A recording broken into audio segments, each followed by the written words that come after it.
제가 지금 이러고 있는 걸 보면은 옛날 모습을 생각하기가 어려웠을 텐데, 제가 젊었을 때는 정말 그 여학생이 둘만 있어도 그 앞을 지나가지 못했어요. 거기를 어떻게 지나가야 될지 모르겠어요. 발걸음이 안 떨어져가지고. 군대 가서도 그래서 이제 좀 애를 좀 많이 먹었고, 그리고 특히 이제 청년 시절에 굉장히 힘들었는데, 사람 많은 데는 고사하고 사람이 별로 없는 데 가서도 막 이렇게 새 가슴이 돼가지고 떨고 그랬습니다. 제 신학생 때에도 신학생 때는 보통 이제 밑에서 이제 간비사를 하죠. 근데 영문과를 들어가게 되면 이제 그 독서대를 올라가야 돼요. 거기 올라가가지고 이제 그 독서를 해야 되고, 또 부제가 되면 이제 강론을 해야 되는 거예요.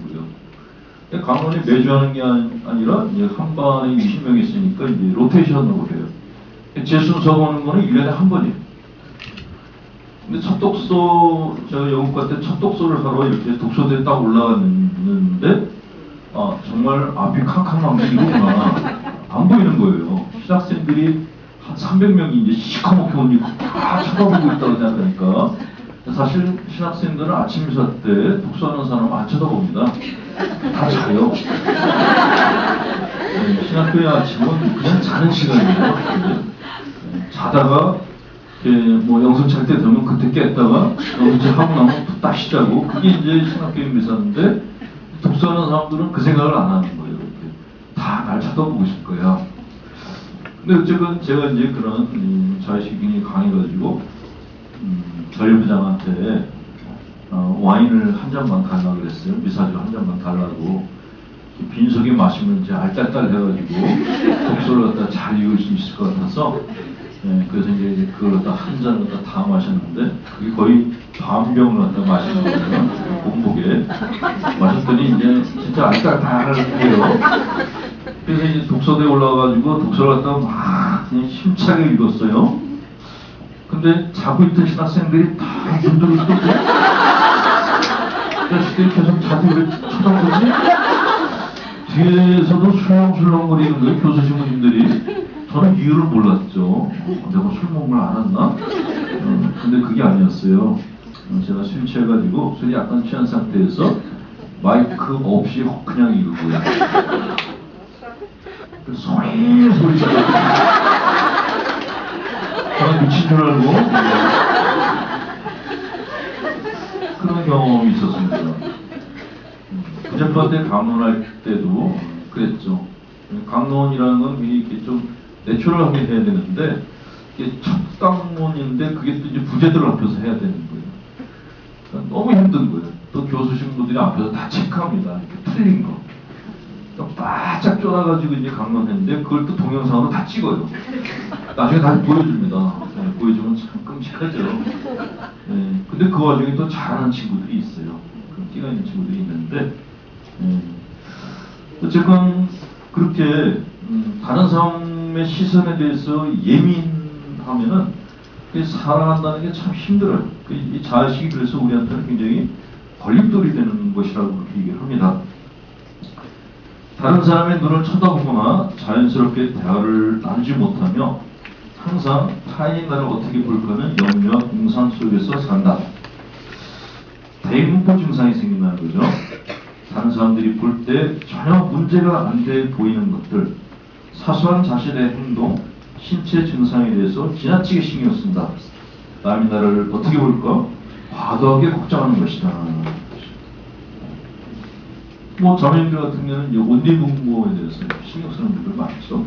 스타킹에 이제 그 뜯어졌어, 어떤 부분이. 사실 치마로 가리면 보이지도 않는데 거기를 계속 만지고 있는 거예요. 그러니까 만지니까 보이는 거죠. 사실 가만히 있으면 아무도 안 쳐다본다는 거죠. 근데 남자들도 마찬가지예요. 남자들도 이제 뭐 그 자기 얼굴에 뭐 수염을 어디 아까 같다. 고등학생 애들 같은 여드름 같은 거 났잖아요. 여드름 하나 났는데 그게 굉장히 커 보이는 거예요. 모든 사람이 다 자기 여드름만 보는 것 같은 거예요. 계속 선배 올라가는 거죠. 그게 이제 자의식이라고 얘기하는 겁니다. 자, 이렇게 자의식이 많은 사람들이 상담을 받으러 오면, 상담하는 그 분위기가 참 묘해져요. 상담자하고 눈을 안 마주치려고 해요. 사실 이렇게 대화하는 거는 눈을 마주치고 해야 되고, 그리고 이게 상대방 눈을 봐야지만 그 속을 볼 수가 있거든요. 이 사람이 진짜 무슨 말을 하려는지 눈빛에 되게 나타나는데, 눈을 계속 숨기는 거예요, 이렇게. 고개도 이렇게 이런 식으로 쳐다보고, 눈을 내리깔거나, 그리고 쳐다봤다가 제가 쳐다보면 바로 그냥 눈을 내리깔거나. 예. 그런 분들은 참 그 속내를 드러내는데 진짜 시간이 굉장히 많이 걸립니다. 예, 제가 자기한테 위협적인 존재가 아니다라는 걸 갖다가 알려줘야 되고, 아, 나도 너만큼 자신이 강해 이런 걸 알려줘야지만 간신히 오픈을 하지. 아, 뭐 왜 그런 거야? 그러면 끝까지 눈을 내리깔고 자기를 안 보여줘요. 그 자의식이 많은 사람들은 자기 마음 안에 성 같은 게 있어요. 그 성 안에 들어가서 잘 안 나옵니다. 성문도 또 겹겹이 돼 있어요. 왜 이렇게 잘하느냐? 제가 그렇게 해서. 제가 사춘기 때 정말 성을 하나 만들고 그 안에서 나오질 않았었거든요. 네. 자, 자의식은 한편으로는 자신의 자의적 욕구를 의식하고 있지만 다른 한편으로는 이를 행동을 통해서 표출하지 않고 제재함으로써 갈등 상황에 빠지게 되는 현상이다. 사람들은 누구나 욕구라는 게 있습니다. 네. 근데 이 욕구는 표현을 해야 돼요. 만약에 내가 이렇게 강의를 듣고 있는데 갑자기 맨 앞자리에 앉아있는데 갑자기 오줌이 내려오죠. 어떻게 하시겠어요? 네. 안 가요? 어떻게 그러면? 참는데 참어. 자의식이 강하구나. 보통 이렇게 자의식이 강한 사람들은 내가 만약에 소변이 보고 싶어요. 일어나서 나가고 싶은데 사람들이 나를 어떻게 볼까봐 그게 싫어서 앉아가지고 참아요. 그 상태인 거예요, 그 상태. 그러니까 내 안에 욕구는 있는데 이거를 밖으로 내놓지 못하는 거예요. 그러니까 안에서 계속 그 욕구가 나오려고 발버둥 치고 있는 거죠. 그래서 욕구가 표현되지 못했기 때문에 심리적으로 갈등 상황에 빠집니다. 이 갈등 상황을 갖다가 쉽게 말하면 똥매는 강아지 같은 상황이에요. 가야 되는데 간이는 왜 안 끝나는 거야? 몸이건 마음이건 다 힘들어지는 거죠. 네, 그게 이제 자의식이 강한 사람의 특징이에요. 그러니까 자기가 하고 싶은 말을 못하는 거예요. 아, 이제 그만 좀 해주세요. 이런 말을 못하는 거예요.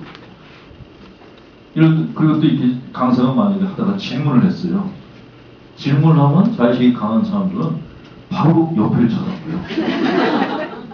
나는 아니겠지라는 바람과 내가 아니길 바라는 마음으로 지적을 제발 말 안 해주길 바라는 마음으로 옆을 쳐다봅니다. 예, 근데 이제 저같이 집요한 강사를 만나면 끝까지 시켜요. 예, 끝까지 시킵니다. 일어나서 앞에 나오라고 하기까지 하는데, 그러면 되게 이렇게 얘기를 할 때 굉장히 표현을 어눌하게 합니다. 정확하게 내 생각을 표현하지 못하고 말을 갖다 이렇게 그 중간을 갖다 자른다거나 아니면 이렇게 버벅거린다거나 아니면 말을 어눌하게 해가지고 상대방이 내가 갖고 있는 생각을 정확하게 알지 못하게 해요. 이렇게 말을 하니까 이 자의식이 강한 사람들은 다른 사람들한테 답답하다는 느낌을 주는 거예요. 근데 남들이 답답한 거 이상으로 본인도 답답해요. 내가 왜 이럴까 하면 딜레마에 늘 빠져있는 것이 이분들의 특징이라는 거죠.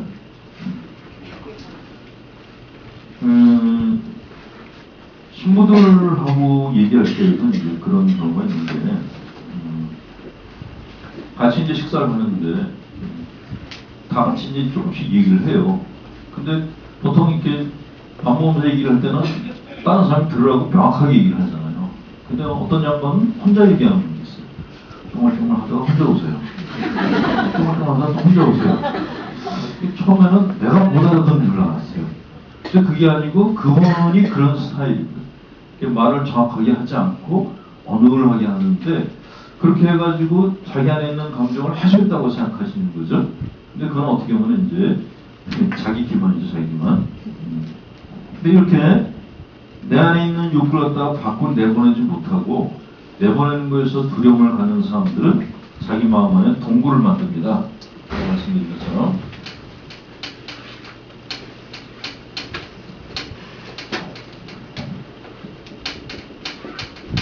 사실 사람 마음 안에는 누구나 다 동굴이 하나씩 다 있어요. 이 동굴을 언제 쓰죠? 다른 사람들하고 다투기 싫을 때 주로 많이 사용합니다. 부부싸움 하고 난 다음에 대개 남자분들은 말을 안 합니다. 자매님이 왜 말을 안 하냐, 이렇게 사람이 말하는 거 살 수가 있냐, 시비를 걸어도 끄떡도 안 합니다. 끄떡도 안 하는 게 그 영혼이 이미 그 동굴 속에 들어가 버렸거든요. 아무리 불러도 안 나옵니다.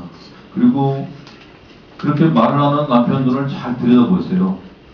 눈빛 저쪽에 동굴이 하나 보여요. 눈이 뒤로 쑥 들어가 있어요. 그런 거 못 보셨어요? 이게 남편이 내가 하는 모든 반응이 돼서 무방한데 이게 나는 계속 얘기를 하는데 이 사람이 내 옆에 있는데 내 옆에 있지 않다는 느낌을 받을 때 있잖아요. 대답 안 하는 분들은 혼자 살거나 그 사람들하고 대화를 하면서 눈을 보면은요, 이 눈이 그 사람의 영혼이 어디에 있는지를 갖다 보여줍니다. 근데 정말 이 사람이 싫어요. 그러면 눈이 뒤로 쭉 빠져 있어요. 저는 그 얘기를 처음 듣고 에이 그럴 리가 있나 그랬는데 실제로 이제 상담을 하면서 내담자들의 눈을 계속 보면서 대화를 하다 보니까 제가 내담자한테 불편한 얘기를 할 때가 있어요. 그러면 몸하고 눈이 같이 뒤로 가버려요. 이게 몸이 가지고 있는 그런 어떤 그 반응이라고 그러는데 저희 경찰에 있는 분이 해준 얘기가 있어요. 인간의 그 몸을 웬만큼 칼로 찔러가지고 그 내장이 손상되지 않는다 그러면서 왜 그러냐 그랬더니 칼로 찌르면은 그 모든 내장이 등에 가서 붙어버린대요. 그래서 칼로 찔러도 웬만해서는 이게 다치지 않는다. 그러니까 칼로 찔려 죽은 사람은 찔러서 푹 쑤셔야지만 죽지 그냥 찔러서는 안 죽는다. 그렇게 누구 죽이고 싶으면 끝까지 찔러라고 그런 조언을 드린 적이 있는데 근데 내장뿐만이 아니라 이 눈도 마찬가지예요. 눈도 내가 만약에 이제 몸은 여기 있는데 내 앞에 있는 사람이 진짜 비기 싫은 사람이에요. 근데 내가 몸을 어떻게 할 수가 없어. 그럼 눈이 도망가는 거예요. 저쪽으로. 내 마음이 내 안에 있는 동굴 속으로 들어가 버려서 거기서 딴 생각을 막 하기 시작합니다. 그때 그 사람 눈을 보면은 눈에 총기가 없어요. 이게 넉나간 눈같이 되죠. 그게 이제 자의식이 강한 사람들이 갖고 있는 특징이다. 자, 이렇게 자의식이 강한 사람들은 자기 내부에 갇히게 되며 접촉 경계 혼란을 일으킵니다. 접촉 경계 혼란은 처음에 설명드렸죠. 다른 사람들하고 나하고 접촉한 데서 오는 정보를 가지고 내 행동을 해야 되는데 그게 안 된다는 거예요. 자연스러움이 없어지고 인위적이 된다. 한편으로부터의 비난이나 당혹스러운 반응을 피하기 위해서 자신 속으로 달아나 환경과 고립되며 오직 자기 자신만이 유일한 현실로 남는다.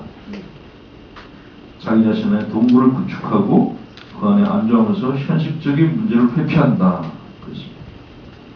그 파종과요? 어떤 새가 도망가다 안 되면은 머리 갖다가 땅속에서 처박아 버린다 그러죠. 그리고 하나 둘 셋 하면은 괜찮을 거야. 그 애들도 가끔 그러잖아요. 이렇게 그 애들이 약 먹을 거면 엄마가 너 눈 감고 하나 둘 셋 하면 그거 다 없어질 거야 라고 얘기해 주는데 그걸 현실에서 쓰는 사람들이 있어요. 앞에 미운 사람이 앉아가지고 나한테 대로 잔소리 하는데 내가 눈을 감고 하나 둘 셋 하면 얘는 없어질 거야. 하나 둘 셋 하는데 눈 떴는데 그냥 있어요. 그렇게 이렇게 유아적인 생활을 가지고서 자기 자신의 그 도피로를 만드는 사람들이 자식이 강한 사람이다 라고 얘기를 합니다. 근데 이런 분들은 되게 다른 사람들과의 접촉을 갖다가 회피하기 때문에 사람을 만나면 불편하니까 다른 사람들과 만남을 가능하면 갖지 않으려고 하는데 그러면 문제가 뭐가 생기냐. 사람은 다른 사람으로부터 정신적인 영향을 받아야 돼요.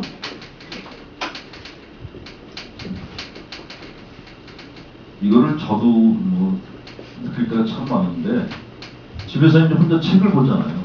책 보면 물론 이제 그 많은 정보를 얻을 수가 있죠. 근데 그 그 책보다 더 생생한 정보는 어떤 거냐? 다른 신부들하고 얘기를 해야 돼. 각 그 특수목이나 다른 일을 하는 여러 신부들과 같이 얘기를 하면은 더 생생한 정보를 얻을 수가 있어요. 그리고 또 저희는 숙소가 공동 숙소라서 이렇게 몇 사람의 신부들이 같이 이제 아침에 텔레비를 보거든요. 근데 텔레비를 보면은 정말 이렇게 그 한 가지 주제인데도 거기에 대해서 생각하는 게 다르는 거예요. 근데 이게 나 혼자 있으면은 내가 가진 생각이 절대라는 생각을 한단 말이죠. 아, 그런 차이가 있더라고요. 오늘 아침에는 날씨 뉴스가 나왔어요. 오늘 종편에서인가 이쁜 여자 아나운서가 나와서 날씨에 대해서 설명을 하는데 그 밑에 자막으로 유병헌 얘가 뭐 체포 뭐 이게 자막이 지나갔어요. 근데 그 짧은 장면을 보면서 아침에 5명이 앉아있었는데 갑자기 이렇게 옆에 있던 그 평화방송 사장 신부님이 저거 명동 아니야? 그러는 거예요. 그러니까 그 아나운서 뒤에 배경이 명동 거리가 나온 거예요.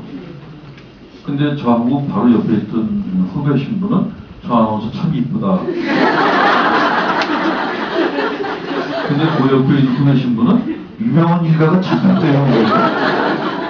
그러니까 한 화면에 뜬 걸 보고서 우리는 그 중에서 선택적으로 어느 걸 보고 있는 거예요.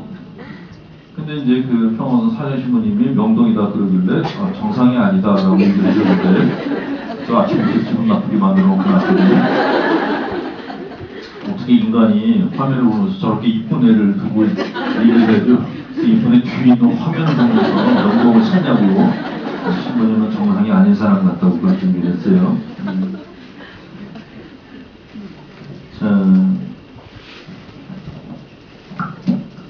자, 타인으로부터 이렇게 정신적인 영향을 받는 것이 끊어지죠. 사람을 안 만나면은. 그리고 사람을 안 만나면 그 다음에 생기는 게 관념적인 세계를 만듭니다. 공상을 하기 시작하는 거예요, 공상.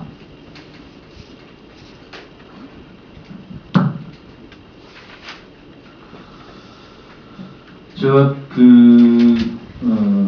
중학생 때였는데, 제가 성격이 좀 내성적인 데다가 예민했어요. 그래서 제 친구들하고 잘 어울리지를 못하고, 주로 이제 그 책을 많이 봤거든요. 그때 본 책들이 꽤 많은 책을 봤는데, 주로 이제 공상과학에 대한 책을 많이 봤어요. 근데 이게 공상과학에 대한 책을 많이 보니까 꿈에서도 그걸 꼭 보는 거예요. 근데 문제는 꿈에서 깨도 그거를 계속 생각하는 거예요. 그러니까 몸뚱아리가 집에서 학교를 왔다 갔다 하고 있는데 머릿속은 계속 꿈과 공상과 거기를 왔다 갔다 하는 거예요. 공상은 깨어있는 상태죠. 꿈은 내가 자는 상태예요. 근데 잠잘 때나 깨어있을 때나 그 주제에서 벗어나질 않는 거예요. 그러니까 학교에서는 선생님이 저에 대해서 평가하는 게 좀 야릇했어요. 4번은 치지 않는데 문제가 될 가능성이 많다. 저는 오로지 중학교 때 제가 좋아했던 거는 책 보는 거 하고 그림 그리는 거 2개뿐이었거든요. 그림 그릴 때는 이게 완전히 몰입을 하고 그랬는데 친구들과 관계 맺는 걸 참 불편해했어요. 애들이 저하고 친하게 지내고 싶어 해도 제가 불편해가지고 거리를 두고 그랬거든요. 그러니까 제 책상에 보면 초등학교 애들이 책상 가운데다 이렇게 줄 긋잖아요. 넘어오지 말라고. 그걸 전 중3 때까지 그었어요. 가끔 직구전에가 이게 팔꿈치로 막 넘어오면은 그게 너무너무 싫었거든요. 근데 그게 왜 그랬는가 그랬더니 이것 때문에 그래요. 자아식 때문에. 그러니까 제가 너무나 예민하니까 예민한 상태에 있으니까 다른 사람들이 내 영역에 들어와가지고 내 영역을 흐트러 놓는 거를 견디지 못하는 거예요. 그리고 현실 세계에 들어가면은 이게 공식대로 이렇게 일이 진행되지 않죠. 변수가 굉장히 많잖아요. 그 변수가 많은 것도 견디지 못하겠는 거예요. 근데 꿈하고 공상은 이거는 전부 내가 마음대로 할 수 있어요. 내가 주도권을 가지고 그 안에서 내가 주인공이 될 수가 있죠. 아무도 나한테 간섭할 수가 없어요. 그래서 자의식이 강한 사람들이 그래서 다른 사람들과 접촉을 끊고 자기 안에서 이렇게 산다는 거죠. 젊은 애들이 이렇게 살고 있다고 그러죠? 그거를 일본말로 뭐라 그러죠? 기꺼 식구물이? 식구물이? 식구물이라고 합니까? 네. 근데 이게 한국에서도 우리들도 지금 이런 일이 하나씩 생기고 있습니다. 방에서 안 나가는 거예요. 다 거기서 숙식을 해결하는 거죠. 근데 그걸 저는 이미 중3 때 했어요. 방 안에서 아예 안 나갔어요. 심지어는 방에다가 구정담요 있죠? 그걸 다 막아버렸어요. 우리 어머니도 못 들어오게 했습니다. 밥도 문 열어주면 밥 집어넣고. 어머니가 방에 들어오는 게 너무 싫었어요. 일단 어머니가 저를 보기만 하면 이제 시작하는 말씀이 있거든요.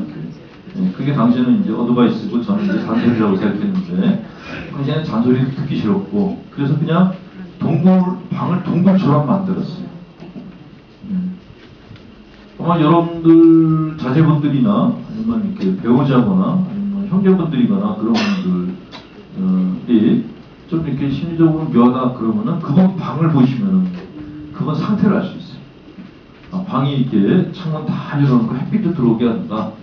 그럼 상당히 개방적인 분이죠. 근데 다 꼭꼭 닫아버리고 빛을 다 차단해버렸다. 거기다 촛불 하나 켜놓고 자기 재단 하나 만들고 산다. 그러면 이제 좀 자의식이 굉장히 강하구나. 그 상태에서 조금 더 진행하면 이제 정신분열증으로 들어가는 거죠. 제가 그 신경증하고 정신병 그 사이에서 사춘기 시절 보냈어요. 왔다 갔다 하면서. 그래서 그때 그런 경험을 해서 그런지 그때 제 모습의 느낌을 갖다가 이렇게 주는 분들을 보면은 바로 알 수 있어요. 그래서 제가 여러분들 보면서 굉장히 반가운 마음과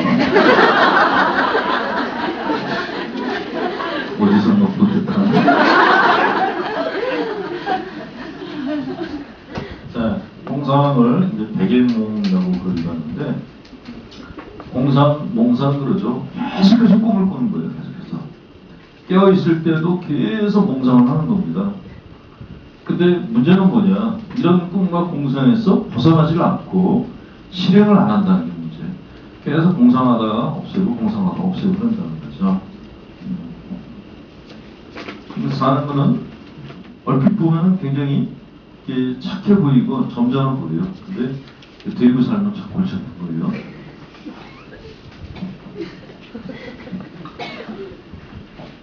이런 문제 때문에 제가 결혼을 못하고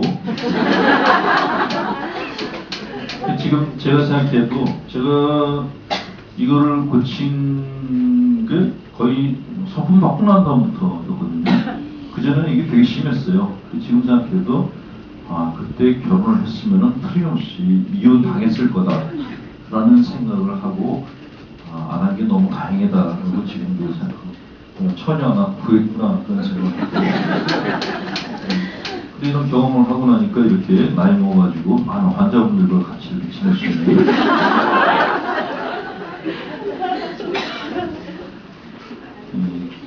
제 강의 할 때는 믿음이 깊은 분들은 절대로 안 오고 믿음이 깊은 분들은 전부 성경팀으로 갑니다. 본인 문제가 많은 분들만 와요. 자의식이 강한 사람들의 문제, 눈치껏 보기가 돼요. 자발성이 돼야 된다는 거예요.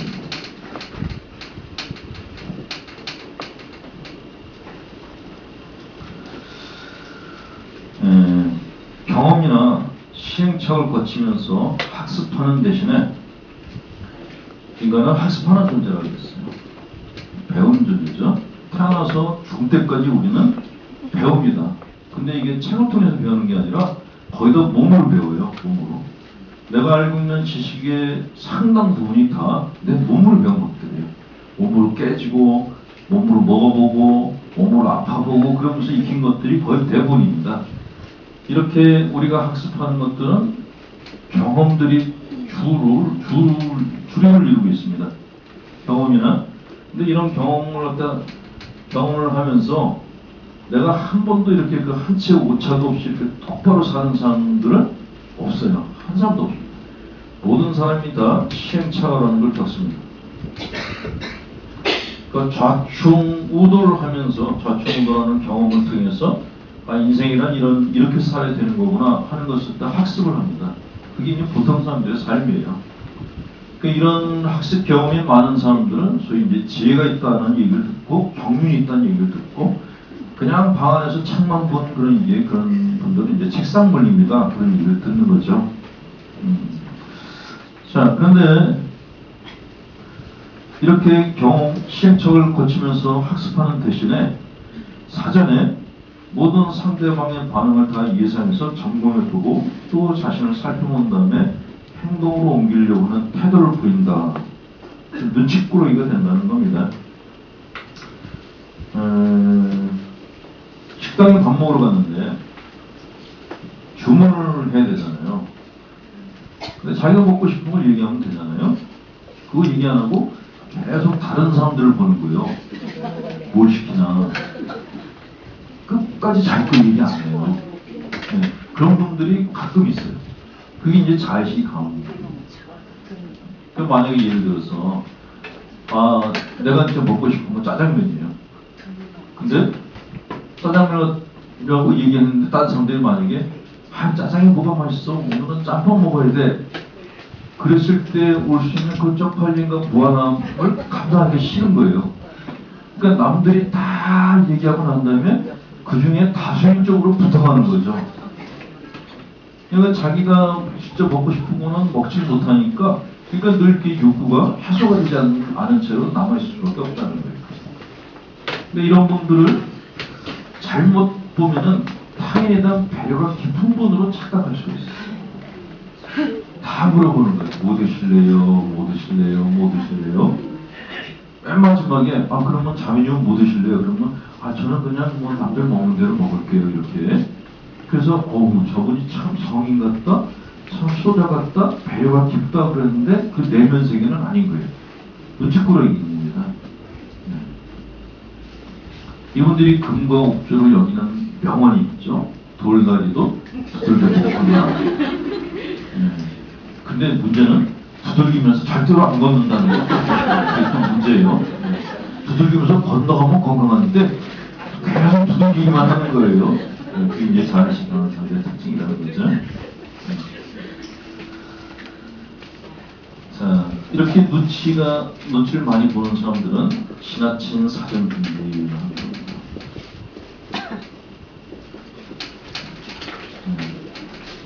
이 분당에는 주교님들이 이제 가끔씩 방문을 했어요. 당신들은 이제 신교차 오신다고 그러는데 저희는 이제 감사하고 오시는구나 라고 생각하죠. 그러니까 평소에는 이제 주교님이 안 오신다고 그렇게 안 오신다고 그러던 신부들이 오신다 그러면 왜 오시냐고 이제 불평을 하기 시작합니다. 어쨌든 이제 주교님이 오시면 혼자 오시는 게 아니고 이제 각 부서 담당 신부들이 오죠. 근데 그걸 준비를 하는 게 그 사람의 자식 상태에 따라서 다 달라요. 그래서 자식이 비교적 건강한 사람들은 그냥 우리가 먹던 대로 차려놓고 오시면 그냥 다 보여드리면 돼. 이렇게 생각을 하는데 자식이 굉장히 강한 사람들은 다 물어봅니다. 주교님이 좋아하는 음식, 싫어하는 음식, 방석은 무슨 색깔, 어떻게 시간표도 다 했잖아요. 어디서 어떻게 길거리 가셔서 어떻게 하고 굉장히 피곤하잖아요. 근데 그런 사전 작업을 해놓지 않으면 본인이 힘들어하는 거예요. 그래서 이렇게 자식이 강한 사람들은 에너지 소모가 굉장히 많습니다. 그래서 얼굴이 늘 피곤한 얼굴. 너무 치밀한 거죠, 너무. 자, 이분들이 가지고 있는 내면의 문제는 이런데, 근데 이렇게 사는 분들은 밖에서 보면 뭘로 보이냐면 젠틀맨으로 보여요. 이 젠틀맨 컴플렉스를 가졌다고 그렇게 얘기하는데, 자의식이 심한 사람들은 흔히 자신을 조종하여 현실에 잘 적합시키고 표면적으로 전혀 문제를 일으키지 않는 소위 젠틀맨이 된다 라고 그랬습니다. 자, 신사적이다라는 것이 매너가 좋고 시사적이다라는 것이 얼핏 들으면 굉장히 좋은 것 같은데 이게 현장에서 이런 태도를 계속 유지를 하면은 문제가 해결이 안 될 때가 많아요. 뭐 복지부동이란 말 있잖아요. 안 움직이는 거예요. 제가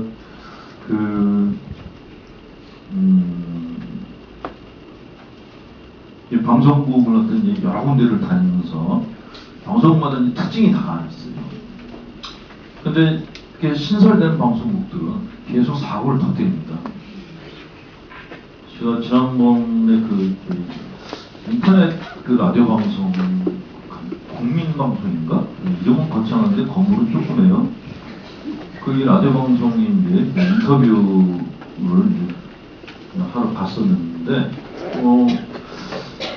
저를 인터뷰하시는 분이 그냥 말하고 싶은 대로 하시라고 그래요. 그래서 이제 정말 이렇게 사이트를 놀다가 이제 다 얘기를 했어요. 하면서도 내가 이렇게까지 얘기해도 될까? 그러면서 얘기를 했는데 그분께서 제 안에 있는 걸 계속 건드렸어요. 이렇게 제가 하고 싶은 얘기를 다 건드려서 그냥 정말 속 시원하게 얘기를 했어요. 평화방송에서는 하지 못했던 얘기를 평화롭지 않은 방송에서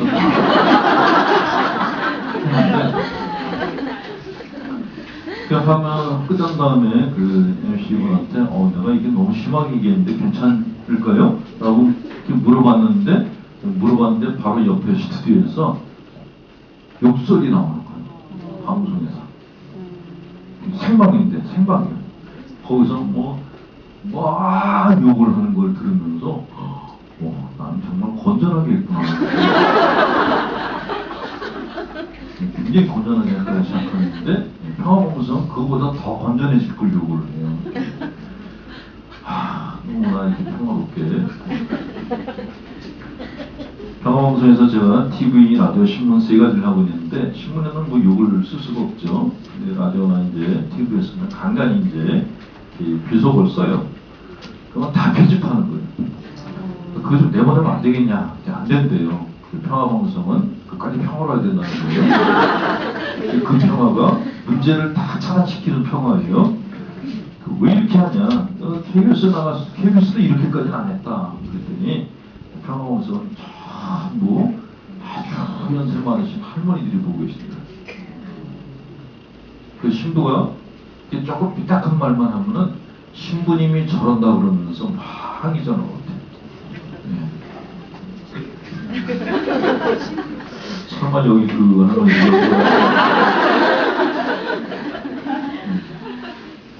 그래서 방송국 눈치를 많이 보고 있더라고요. 근데 그렇게 눈치를 많이 보니까 재미가 없으니까 시청률이 안 올라가요. 회사가 지금 쓰러지기 직전까지 갔는데 제가 계속 제안을 하거든요. 사고를 치잖아. 일단 안티들을 많이 만들어야 된다. 방송이 그만하냐 이런 사람들이 많아야지만 왜 그런데 그러면서 보는 사람들이 근데 아무 문제가 없으니까 사람들이 시끄러우니까 안 본단 말이죠. KBS 같은 공영방송도 강의 부탁할 때 그러는 거예요. 시작할 때 좀 이렇게 뭔가 이렇게 느낌을 줄 수 있는 그런 말로 시작해달라고. 왜냐면은 아침마당 같은 경우는 이제 방송 시작하는데 사람들이 요새는 다 리모컨이 있잖아요. 리모컨을 들고 본대요. 근데 시작하는데 신부가 거룩하신 그럼 바로 딱 들어요. 그러니까 시청률을 올리려면은 이거를 들고는 있는데 다른 채널로 못 돌리게 만드는 그런 말을 계속 해야 된다는 거죠. 그럼 공영방송도 그런데 우리 평화방송은 그런 게 없어요. 그냥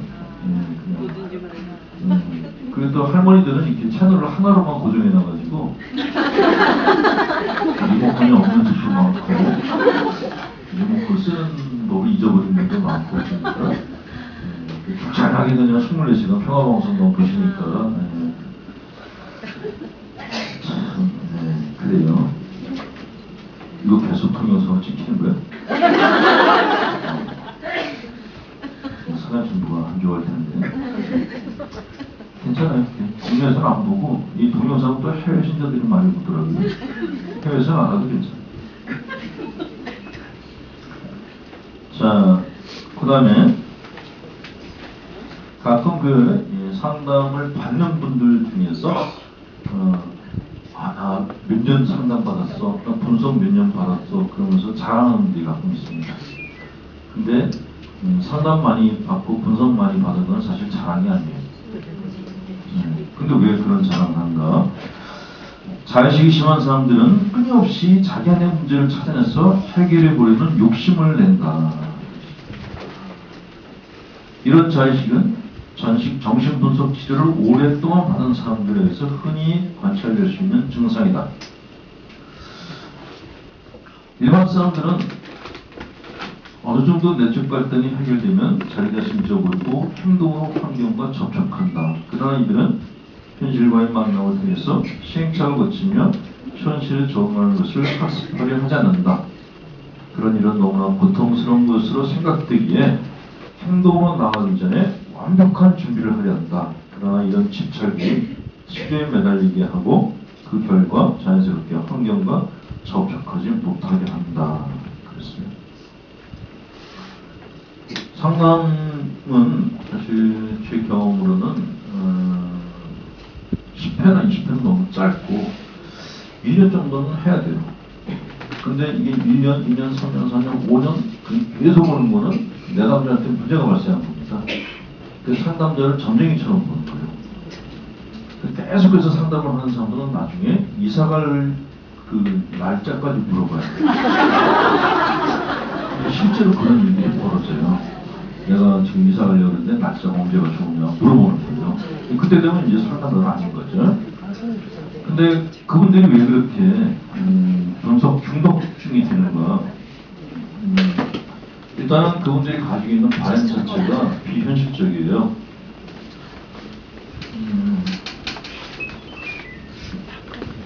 차에 비교를 하자면은 여러분들은 이렇게 차량과 비교한다면은 중고차예요? 새 차예요? 그러니까 여러분들이 나이 드신 것만큼의 연식의 차인 거예요. 내가 뭐 60세다 그러면 60년 동안 탄 차라는 거죠. 근데 차를 갖다 60년 타면 그 차가 이렇게 멀쩡할 리가 없겠죠. 당연히 고장이 나고 AS를 받아야 됩니다. 심지어는 이제 폐차까지 해야 되는 거죠. 근데 사람의 마음도 똑같습니다. 우리 몸이 나이 먹으면서 이렇게 점점 이렇게 그 중고차처럼 돼가고 병원에 갈 일이 점점 많아지고 그리고 이제 나중에는 이제 정말 이렇게 그 기능이 다 떨어져가지고 폐차처럼 누워버리는 그런 지경에 처하게 되는 게 이제 사람 몸뚱아리 있는데 마음도 좀 비슷해요. 마음도 살아오면서 많은 상처를 갖다 입으면서 살다 보니까 그러니까 자동차에 기스난 것처럼 마음에서 계속 이렇게 상처들이 나는 거예요. 근데 그런 상처가 나이 먹으면서 줄어드냐면 그건 아니거든요. 나이 먹어도 여전히 상처받을 일은 계속 생깁니다. 우라통 터지고 화도 나고 뭐 이렇게 딴 사람한테 모욕도 당하고 그런 일들을 겪으면서 내 마음도 점점 만신창이가 되고요. 그 만신창의 어떤 그 정점에서 이제 상담을 받으러 오는 거예요. 이렇게 날 고쳐달라고. 근데 그 상담가가 그분을 갖다가 완전히 다 이렇게 상처를 고쳐가지고 완벽한 사람으로 다시 밖에 내보낼 수 있냐? 불가능해요. 못해요. 카센터에서 해줄 수 있는 거는요, 그냥 이렇게 이렇게 기스난 것 좀 이렇게 메꿔주고, 안에 부속 좀 갈아주고, 그것뿐이에요. 그 차 자체를 갖다가 신차로 만들어줄 수는 없어요. 심리치료도 똑같습니다. 그래서 심리치료도 그래서, 재활수술이라고 그렇게 표현합니다. 했는데, 사람들이 마음의 병이 들어서 오면은, 그걸 갖다가 적당한 AS를 해줘가지고, 그냥 어느 정도의 건강이 회복되면, 그 다음에 다시 현장을 내보내는 거예요. 그게 상담가들이 하는 일입니다. 완벽하게 새롭게 태어나게 해주는 게 절대로 아니에요. 그건 종교도 마찬가지예요. 많은 종교의 교주들 중에 어떤 사람들은 우리 교회만 오면 새롭게 태어난다고 얘기를 하는 사람도 있어요. 그 새롭게 태어나기 위해서는 비용 부담이 크다. 그런 얘기가 돈을 뜬 애들이 있는데, 종교건 상담이건 간에 인간의 마음이 새롭게 태어나는 곳은 한 군데도 없습니다. 다 중고차를 수리해서 다시 중고차로 내놓는 거예요. 우리 마음은 나이 먹어가면서 우리 마음과 몸입니다. 근데 이 자의식이 강한 사람들은 그걸 못 받아들이는 거예요. 신차가 될 때까지, 자기 마음이 새롭게 만들어질 때까지 계속 치료받겠다는 거죠. 근데 그런 치료받겠다는 욕구 밑에 있는 거는 뭐냐? 밖에 나가서 사람들하고 만나기 싫은 거예요. 고시촌에 고시 공부 초반하는 친구들 있죠? 10년 넘게 막 하는 친구들. 왜 그렇게 매달릴까요? 보통은 한 3번 치고, 안 되겠다. 그러면 이제 공무원 시험 어떤 급수를 낮춥니다. 맞춰서 시험 봐가지고 취직을 해요. 근데 끝까지 시험 성적도 잘 안 나오는데도 끝까지 고시를 매달려요. 현장에 나가는 게 두려운 거예요. 고시생으로 남아있는 한 학생이잖아요. 공부하는 사람이니까 대접을 받을 수 있는데 현장에 나가면은 지금 받는 대접보다 떨어져요. 그래서 고시에 매달려요. 서울대에 계속 시험 보는 애들도 있어요. 10년 이상을. 제가 알던 사람 중에는 나이 40인데 서울대 시험을 보는 사람 본 적이 있는데 조창나게 봅니다. 조창나게. 취직 한 번도 안 하고 시험만 봐요. 근데 그 집 부모님은 뭐라 그러시냐면 우리 아들은 서울대 시험 보는 애야. 참 그런 아들한테 누가 딸한테 시집 보내려고 그러겠어요? 안 보냈죠. 그러니까 자기 자신이 갖고 있는 무능함 그런 걸 갖다가 이렇게 그런 학생 신분이라는 데를 이렇게 도피처를 구해가지고 그걸로 이제 거기서 숨고 거기서 나를 갖다 이렇게 가리고 한다는 거죠. 그게 이제 자식이 하는 사람들의 특징이다. 합니다. 근데 제가 얘기하는 게 이해가 되십니까? 네. 근데 왜 이렇게 눈이 풀렸어요? 지금에서 막 눈빛이 초록초록 해도 이해가 되시나? 그러는데 지금 다 뭔가 이렇게 착 찾아가지고 눈빛이 어디론가 이렇게 뭔가 하얘고 있어요.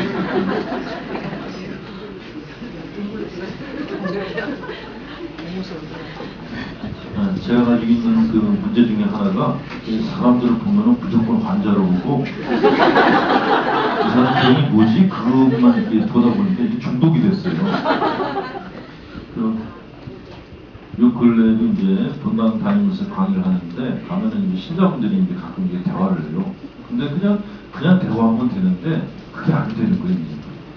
얘기하다가 그분이 뭔가 삑사리를 내면은 그거에 대해서 제가 계속 물어보고 있는 거예요. 왜 그렇게 생각하냐고. 그러면 대부분의 분들이 그래요. 신부님이 저 상담해서 고마워요. 이러는 게 아니라 그게 아니라 다음부터 안 만날래요. 그러면 고마워요. 이게 재밌는 거예요. 상담해달라고 찾아오는 사람은 싫고 안 하겠다는 사람은 굳이 해주려고 하는 그 심보를 모르겠어요. 왜 그런지.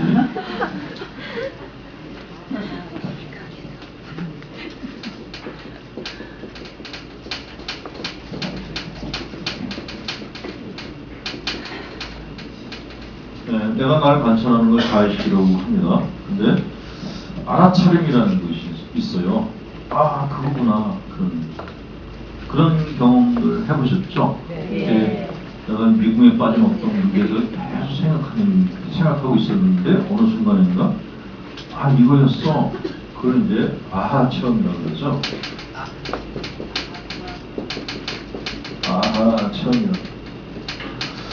어떤 심리치료 파트에서는 이 아하 체험을 굉장히 이렇게 중요시 여기는 그런 심리치료사들도 있어요. 인간이 깨달음을 얻었을 때 그때 내적인 문제가 해결이 되고 내적 상태가 이렇게 업그레이드 됐다. 그래서 이 아하 체험을 굉장히 강조하는 팀들이 있는데 근데 이렇게 우리가 이렇게 이런 크고 작은 깨달음을 얻는다는 게 사실 그렇게 쉽지가 않아요.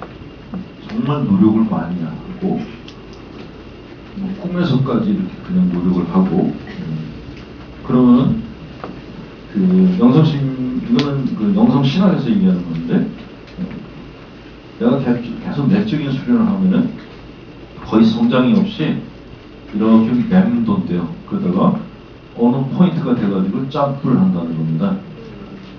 이때 그런다는 거죠. 근데 그러면은 모든 게 다 해결되냐? 그게 아니고 다시 돈다는 거예요. 뭐가 달라졌죠? 생각이 위에 올라갔기 때문에 과거의 나를 갖다 볼 수 있다는 거예요. 근데 많은 신자분들이 내가 그렇게 영적 체험을 했는데도 난 달라진 게 하나도 없어요 라고 얘기를 해요. 근데 달라진 게 하나도 없다는 걸 알고 있잖아요. 아, 그게 깨달음이라는 거죠. 그러다가 또 점프해요. 그래서 다시 여기서 또 돕니다. 그러니까 점프하기 위해서 기다리는, 웨이팅하는 그 시간이 필요하다는 거죠. 내가 노력했다 그래가지고 우리가 바로바로 변하는 게 아니고 그 사람이 가지고 있는 내적인 상태, 어떤 잠재력에 따라가지고 점프가 되는 그 기간이 다 달라요. 사람마다. 근데 어릴 때부터 꾸준히 노력한 분들은 기간이 좀 짧죠. 근데 별로 이렇게 노력하지 않는 사람들. 뭐 운동이나 이런 내면적인 성장이나 다 비슷합니다. 노력한 것만큼 진보가 있다는 거죠. 자, 이런 패턴을 하나 알려주고 있고, 또 하나는 이렇게 설명합니다. 산에 올라가는 거하고 똑같다고. 근데 이렇게 하다가 올라가다가 또 이렇게 가다가 또 올라가다 이렇게 올라간다. 그 설명을 합니다. 영성가들이 각자 자기들 나름대로 설명했으니까 이게 모든 사람들한테 다 적용되는 건 아닐 텐데 비슷하게들 경험을 하실 거예요. 비슷하게 그 티핑 포인트라 그랬죠.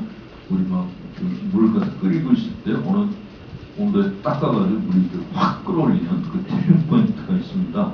네, 그런 티핑 포인트를 여러분들도 다 가지고 있다는 거죠. 네. 근데 이렇게 자기가 노력해가지고 자기 자신을 다 알아차려가는 사람들은 몰입을 경험해요.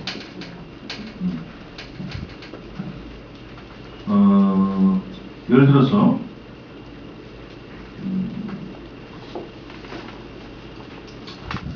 둘이 같이 클럽에 가서 음악에 맞춰서 춤을 추고 있습니다. 근데 자의식이 강한 사람과 자의식이 그렇게 격적인 자의식이 아닌 사람은 클럽에서 춤추는 행동이 다를 수 없어요. 그러니까 건강한 자의식을 가진 사람은 음악에 몰입이 됩니다. 그러니까 무단 신들린 것처럼 음악에 맞춰서 춰요. 그 음악 속에 자기가 빠져들어가요. 그러니까 그렇게 추는 걸 갖다 딴 사람들이 뭐라 그러면 신경 안 써요. 근데 자의식이 강한 사람은 자기가 춤추는 걸 다른 사람들이 다 보고 있다고 생각해요. 그러니까 이쁘게 추기 위해서 노력을 하는데 그게 로봇 춤같이 되는 거예요. 그게 차이라는 거죠. 내가 신앙생활을 하면서 내 내면 세계에 깊이 몰입을 하면 다른 사람이 나에 대해서 어떻게 볼까에 대해서 신경을 별로 안 써요.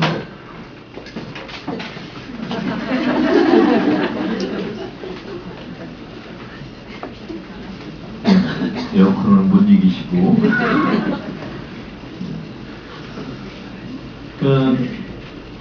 이 건강한 자의식을 가진 사람들은 이런 자기 자신이 어떤 부분에 몰입을 갖다 한다.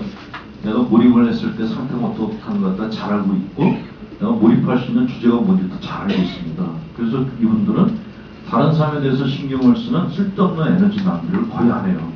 그냥 하루 시간을 전부 올인을 할 수가 있어요. 올인. 근데 자의식이 강한 사람들은 다른 사람에 대해서 신경을 쓰느라고 하루를 다 소진해 버리는 거예요. 그냥 골치 아프거든요. 제가 가끔 이제 가정방문, 본당 있을 때 가정방문 가잖아요. 가정방문 가면은 어떤 주부들은 그냥 우리 먹던 거 그냥 내놨어요. 그냥 편하게 먹게 해주는 분위기인가 보면 어떤 집은 갔는데 되게 잘 찾아놨어요. 근데 하나하나 다 물어보는 거예요.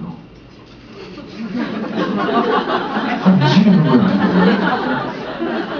반찬을 먹으면은 그 반찬이 맛이 있냐 없냐 골뼈게 뭐 그거는 어떠냐 밥 먹으면 밥을 썰었냐 깔아놓은 게 한 살 깔아놓는데 그거 먹을 때마다 물어보는 거예요. 근데 문제는 제가 그냥 건성으로 대답하면 큰일 나는 거예요. 그럼 만약에 일본 애들처럼 맛이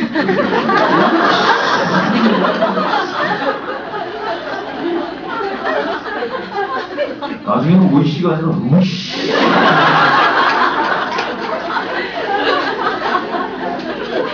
진짜 짜증나는데. 그러니까 본인이 제 말이나 제 눈빛이나 제가 먹는 이게 그 태도나 이런 거에 대해서 너무 민감한 거예요. 그러니까 제가 그냥 걸 갖다 그 음식을 걸신 들린 것처럼 먹어주길 바라는 거죠. 근데 그게 참 어렵잖아요. 저는 먹고 싶은 게 있고 먹기 싫은 게 있는데, 근데 그 집 자매님은 아니 처음부터 얘기하는 거예요. 이거는 어디 가서 샀고 이거는 어디 가서 어떻게 하는 거야. 거기 음식 전체가 당신이 볼 때는 전부 보물이에요. 그 중에 하나 안 먹으면은 안 먹고 하나 때문에 우울증이 걸리는 거예요. 골치 아프죠. 근데 이게 한 분이 그러는 것도 힘든데 어떤 때는 이제 구역에 있는 분들이 그 각자 이제 차려오잖아요. 접시 뒤에다 자기 이름을 써놓은 거예요. 더 돌아버리는 거예요. 제가 만약에 잡채를 좋아해요. 근데 옆에 도라지가 있어요. 도라지 안 먹고 잡채가 맛있네. 그랬다가 끝나고 난 다음에 잡채 만든 년만 이뻐 하고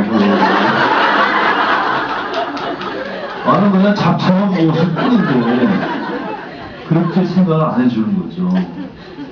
그게 이제 그 자식이 강한 사람들이랑 특징이에요. 그러니까 정성을 지극정성을 다하는데 상대방한테 엄청난 부담을 주는 거예요. 그래서 그런 일을 한 번 갔다 오면 이제 그다음부터 이제 여러 가지 핑계를 대는 거죠. 정말 가고 싶은데 지금 뭐 동창 신부가 와서 같이 있다고 같이 오시라고 정말 같이 가고 싶은데 아니 친구한테 지금 밖에 나가 술 먹자 그러는데 그러니까 그냥 말을 그냥 하면 안 되고 그냥 뭐 진실로 정말로 그런 대화를 하고 나면 이제 30분은 누워서 이렇게 시름시름 알아야 됩니다. 여러분들은 재밌다고 웃으시는데 당해본 사람들은 절대 웃지 못합니다. 진짜 힘들어요. 자, 그런데 이런 자의식이 왜 생기는가? 자의식이 생기는 원인은 다시 처음 얘기로 돌아가게 되는데,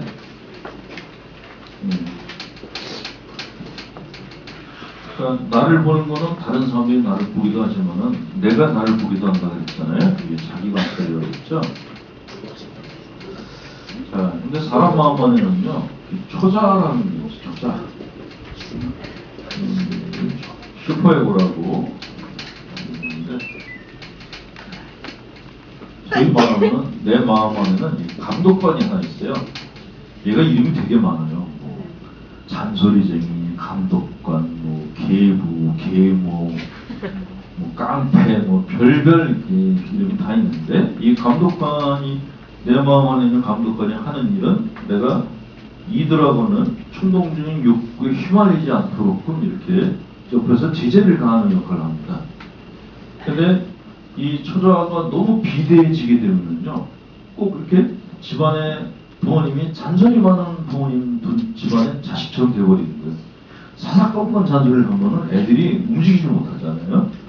내 마음 안에 있는 이 도덕적인 자아가 지나치게 횡포를 부리게 되면은 그때 내 마음이 자의식이 발생한다는 거죠. 그러니까 내가 남에 대해서 굉장히 많이 의식하는 것은 사실 내 안에 있는 도덕적인 자아가 나를 갖다가 꼼짝 못하게 했기 때문에 생기는 부작용이라고 그렇게 보면 됩니다. 그러니까 다른 사람들은 그렇게 생각하지 않는데 나 혼자서 막 생각하는 경우가 있어요. 나 혼자서 그거 하면 안 돼 이런 식의 생각을 한다는 거죠. 근데 그런 생각에 대해서 다른 사람들이 괜찮아 안 그래도 돼 그래도 내가 나를 용납을 못하는 거예요. 예, 그게 이제 자의식이라고 얘기합니다. 자신의 욕구나 감정을 행동으로 표현하지 못하는 것은 투사된 검열 때문이다. 자신 속에 존재하는 검열을 다른 사람이 자기에게 갖는 생각일 것이라고 착각하는 것, 즉 자신의 검열을 타인에게 투사하는 것이다. 예컨대 다른 사람들은 아무 생각이 없는데 자신의 행동을 나쁘다고 생각할 것이라 예측하고 자신의 욕구와 충동을 억제하는 것이다 라고 얘기를 합니다. 그래서 자의식이 강한 사람들이 갖는 특징 중에 하나가 금욕주의가 있어요. 금욕주의인데 지나친 금욕주의죠. 자, 금욕을 하는 이유는 뭐죠? 우리가 뭐 욕구를 갖다가 이렇게 절제하는 이유는 뭐냐면 생산적인 일에 집중하기 위해서 에너지가 분산되는 걸 막으려고 금욕적인 생활을 하는 겁니다. 고3 애들이 지 할 거 다 하면 공부 못 하잖아요. 고3 애들은 수도다 같이 살아야지만 돼요. 그래야지만 공부에 집중을 할 수가 있죠. 신앙생활도 마찬가지입니다. 우리가 신앙생활 하면서 금욕을 하는 이유는 기도 생활에 집중하려고 그러는 거예요. 신앙인들이 가난하게 사는 이유가 뭐죠? 만약에 신앙인들이 철철이 입는 옷이 그냥 수십 벌씩 있어요? 그럼 어떻게 될까요? 성당 가서 성체조배 해야 되는데 성체조배 옷을 고르느라고 입을 게 하나도 없어 그러느라고 그 신을 다 놓치는 거예요. 그래서 보통 수도자들 옷은 색깔이 다 똑같아요. 무엇을 집어도 다 똑같게 그렇게 해놓는 거죠. 그래서 선택의 여지가 없게 만드는 거예요. 그래서 내가 선택할 게 많을수록 선택해야 될 대상들이 시간을 다 잡아먹어요. 근데 내가 선택할 게 별로 없어요. 예를 들어서 뭐 저 같은 경우도 양복장문을 열었는데 전부 시커먼 거예요. 그러면 선택할 게 뭐가 있어요? 다 시커먼데 그냥 아무거나 주셔야지. 근데 때깔이 다르다 그러면은 오늘은 어디 가서 강의하는데 색깔을 이런 걸로 이걸 해야 되나 저걸 해야 되나 고르게 된단 말이죠. 그런 시간 낭비하는 걸 막아주는 것이 이 금욕적인 생활이라는 거죠. 근데 이런 본래의 의미가 아니고 이렇게 지나치게 금욕주의적인 그런 삶을 사는 사람들은 자의식이 강하다는 거죠. 이 금욕에서 대표적인 게 돈과 여자입니다. 근데 우리가 보통 대화할 때는 돈과 여자라고 얘기를 하지 않고 친구들은 그걸 라틴어로 합니다.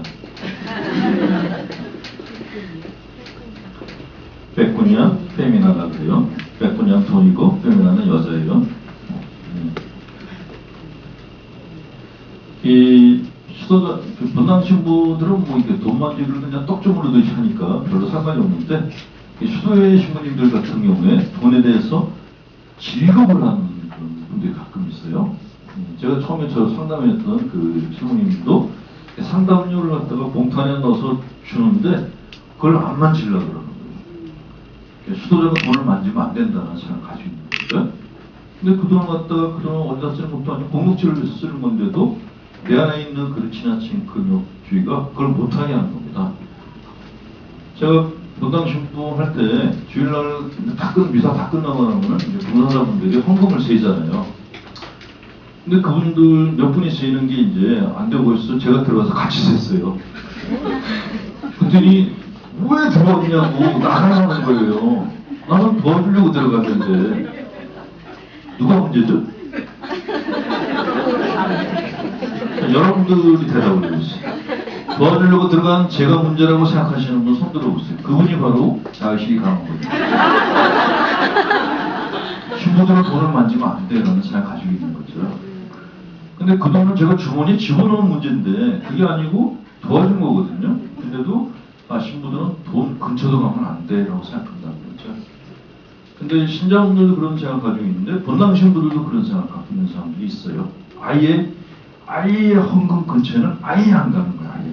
네. 자, 근데 이 돈보다도 더 참 복잡 미묘한 게 이 페미나입니다. 돈은 안 벌 수가 있는데 안 만져도 되고 안 벌 수도 있는데 이 신자들의 거의 대부분이 여자분들이에요. 참 난감한 거예요. 난감해. 네. 어떤 열심한 보좌 신부가 그 본당에 신자분이 저한테 그 보좌 신부 흉을 막 봤어요. 아유 우리 새로 오신 보좌 신부님은 숙기가 없는 건지 뭔지 이렇게 자매들을 하고 눈을 안 맞추려고 그런다. 자매들이 가서 뭘 얘기하려고 그러면은 땅바닥을 보면서 얘기해요. 우리 보좌 신부 왜 그런지 모르겠다고 그러는데 그 보좌가 이제 자의식이 강한 거예요. 뭐 한다고 생각할 거야? 라고 본인이 생각하는 거죠. 그러니까 내가 가지고 있는 생각을 다른 사람들한테 다 투사시키는 겁니다. 그게 이제 투사된 검열이라고 하는 겁니다. 그런 내 머릿속에 검열하는 것들이 많으면 많을수록 자의식이 많이 생기고 자의식이 많이 생길수록 내 욕구를 억압을 해야 되고 욕구를 억압할수록 행동하는 것이 불편해지고 행동하는 것이 불편해지니까 사람을 안 만나게 되는 거예요. 이게 순서대로 그렇게 되어가는 겁니다. 그래서 자식은 좀 치료를 하실 필요가 있어요. 치료하는 방법은 간단합니다. 어떻게 치료하는가? 일단 내 안에 있는 욕구를 갖다가 말을 하게 해야 돼요. 네가 하고 싶은 게 뭐냐고. 말을 하고 글을 쓰게 하는 게 가장 기본적인 겁니다. 여러분들도 마음속에 품고 있는 것들 많잖아요. 예를 들어 나는 이렇게 한 남자 가지고 만족하지 못하고 이 남자 좀 돈이 있어야 된다 할 것 같아. 근데 그걸 공개적으로 얘기를 하면 이제 미친년 소리 들으니까 혼자서 하시라는 게 십자가 앞에 주님한테 주님 제가 기력이 넘쳐가지고 한 남자를 만족하지 못하겠는데 당신이 어떻게 세 정도 만들 수 없을까요?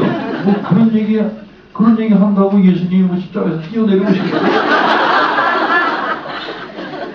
근데 그냥 그분 앞에서 내가 어떻게 그런 얘기를 하냐고 말 못하면 그런 얘기를 어디 가서 해요? 만만한 게 예수님이니까 그분한테 그런 얘기 할 때는 이렇게 주님 그러면 안 되니까 좀 이렇게 삐딱하게 누워가지고 소주 한잔 하고 삐딱하게 누워서 오빠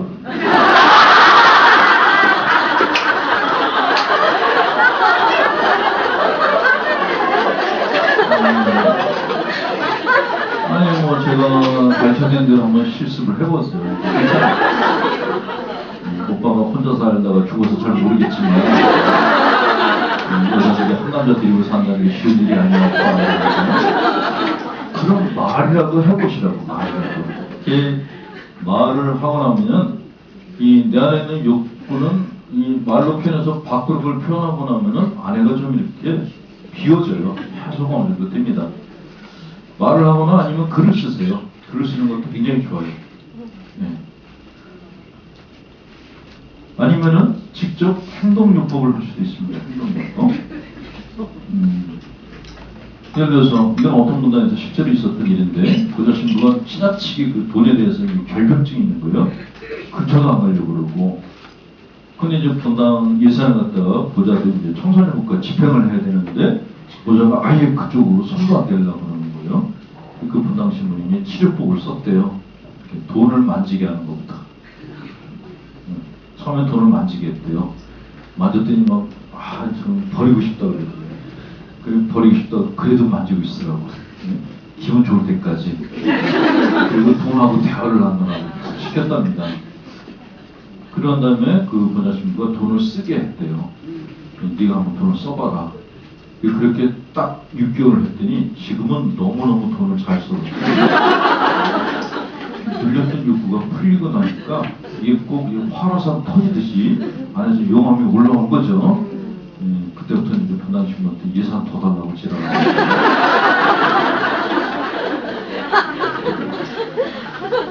여자 문제도 마찬가지입니다. 너무 이렇게 여자를 갖다 경계를 하면은 분당 사목을 하기 어려워요. 분당 제적인 거의 대부분을 여자분들이 감당하고 있는데 여성을 멀리하면은 분당이 힘들어져요. 근데 이게 여자를 멀리하고 싶은 욕구가 너무나 강하다. 그러면은 일단 할머니들 손부터 잡죠. 너희들 손잡고 걸어가는 거예요, 같이. 그렇게 시켜요. 그 다음에 이제 점점 연령을 내려가지고 이제 젊은 처녀들하고 잡게 하는데 젊은 처녀 중에서도 좀 이렇게 못생긴 처녀도 본인이 단계를 정해놓고 차례차례 연세 많으신 분부터 못생긴 처녀 그 마지막 숙제가 이제 젊고 이쁜 처녀 손잡는 게 마지막 숙제인 거죠. 거기까지 하면 이제 대부분 이제 환속을 하죠.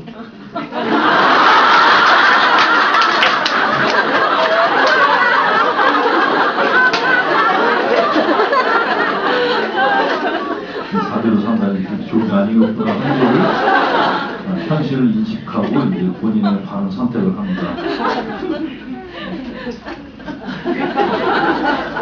그래서 신학교나 수도원에서 그 수사들이나 신학생들한테 심리치료를 안 가르쳐 주는 거예요. 실제로 뭐 어떤 수도원에서 수사님이 심리학을 공부했는데 심리치료 공부하면 제일 먼저 하는 게 자기 욕구를 보게 하거든요. 근데 이 친구는 집에서 수도원에 가라 그런 거예요. 어릴 때부터 이제 수사신부가 됐으면 좋겠다고. 그래서 이제 수도원에 들어서 수사신부가 됐는데 열심히 살았어요. 근데 뭔가 마음속에 이렇게 뭔가가 미진하고 그 수도 생활에서 기쁨을 못 느끼는 거예요. 생활은 잘하고 문제도 없는데, 근데 이 사람 이제 심리 분석을 받으면서 자기가 그렇게 결혼하고 싶은 욕구가 있다는 걸 알았어요. 그래 나가버린 거예요. 그러면 그 수도에서 다시는 신경 인간 마음 안에 있는 욕구라는 게 이게 진짜 용암 덩어리 같거든요. 근데 여기다가 우리가 뚜껑을 다 올려놓은 거죠. 철 뚜껑을 올려놨어요. 근데 상담가들이 하는 일이 그 뚜껑을 열어주는 역할을 하는 거거든요. 근데 열어주고 난 다음에는 그 다음에는 이제 본인들이 알아서 하는 거죠. 근데 내 안에 있는 그 뜨겁고 힘찬 그 욕구가 올라오면은 그다음 다른 게 하나도 안 보여요. 그냥 그 욕구를 따라가는 거죠.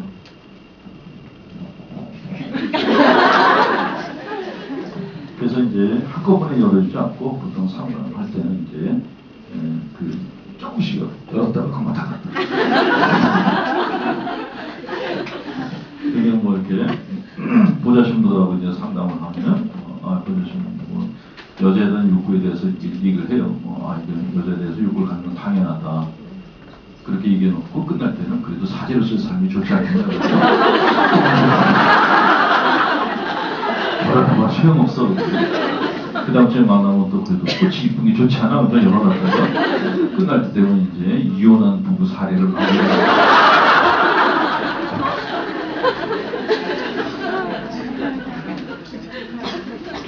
네, 여러분들이 이제 제 강의 들으면서 많이 웃으시는데 이 웃는 게 자기 자의식을 고치는데 가장 좋은 방법이에요. 웃음이 우울증에도 치료 효과가 있다고 하는데 인간이 가지고 있는 모든 심리적인 문제는 자기 웃음으로서 해결할 수가 있는데 이게 그냥 웃는 게 아니고 자기 자신을 보고 웃는 훈련을 하셔야 돼요.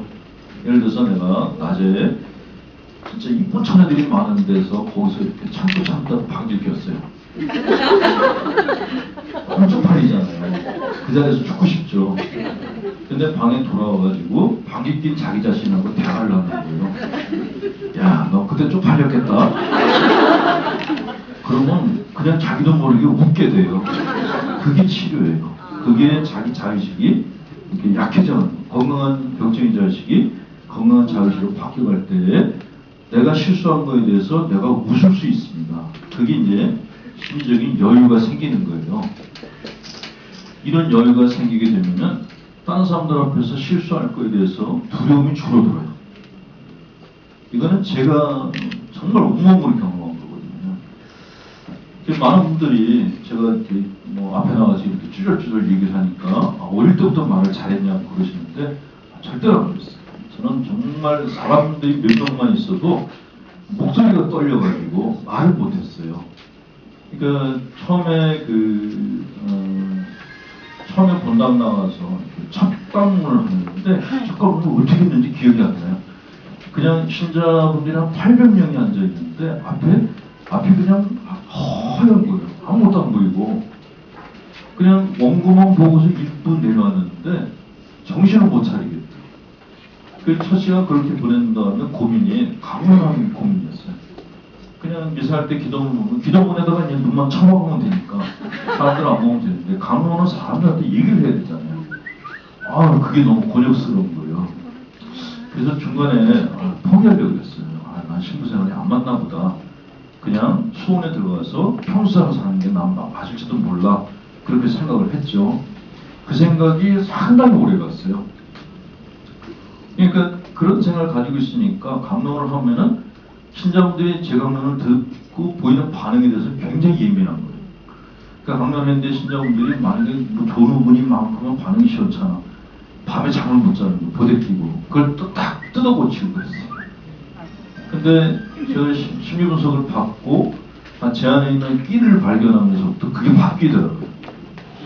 지금은 이게 오히려 사람이 많을수록 좋아요. 그 사람이 많은 데서 그냥 이렇게 쫙쭉 떠들고 나면은 머릿속에 있던 어떤 그 불편한 감정들이 다 없어지는 거예요. 요 근래에도 이제 분당마다 다니면서 강의를 하고 있는데 그런데 강의 가면 이제 되게 했던 강의를 또 하고 또 그럽니다. 근데도 그게 재미없다거나 그런 게 아니라 매번 재밌는 거예요. 얘기를 했을 때 신자분들이 막 깔깔대고 웃으면은 그게 저한테 얼마나 많은 에너지를 준지 몰라요. 그래서 어떤 때는 내가 이제 박무대 가수가 되거든요.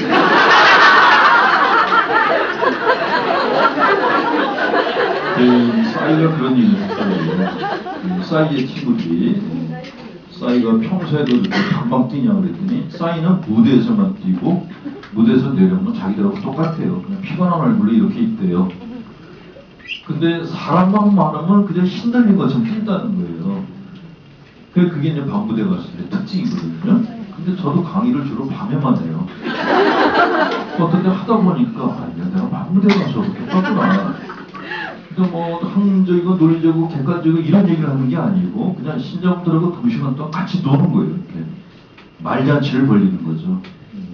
근데 그렇게 실컷 떠들고 웃고 나면은 굉장히 많은 게 이렇게 해소가 되더라고요. 그래서 이게 원래 내 끼가 있었구나 하는 생각을 하게 되는데, 그런 자기 안에 있는 그 에너지, 자기 안에 있는 끼, 자기 안에 있는 욕구를 갖다가 찾아내는 작업이 굉장히 중요합니다. 그걸 찾는 순간에 웬만한 컴플렉스, 웬만한 뭐 이렇게 그 자식 이런 것들은 거의 다 해결돼요. 근데 많은 분들이 힘들게 사는 거는 그걸 못 찾고 있는 거예요. 내가 정말 원하는 게 뭔지 그걸 못 찾는 이유는 아까 처음에 얘기했죠. 내 안에 있는 그 도덕적인 검열, 재판관 얘가 너무 강해서 그런 거예요. 그래서 나는 인생을 살아가는데 뭔가 내 발이 땅을 닿지 않고 허공을 튀는 것 같다는 느낌을 갖고 사는 분들은 내가 혹시 너무 도덕적으로 사는 거 아니야?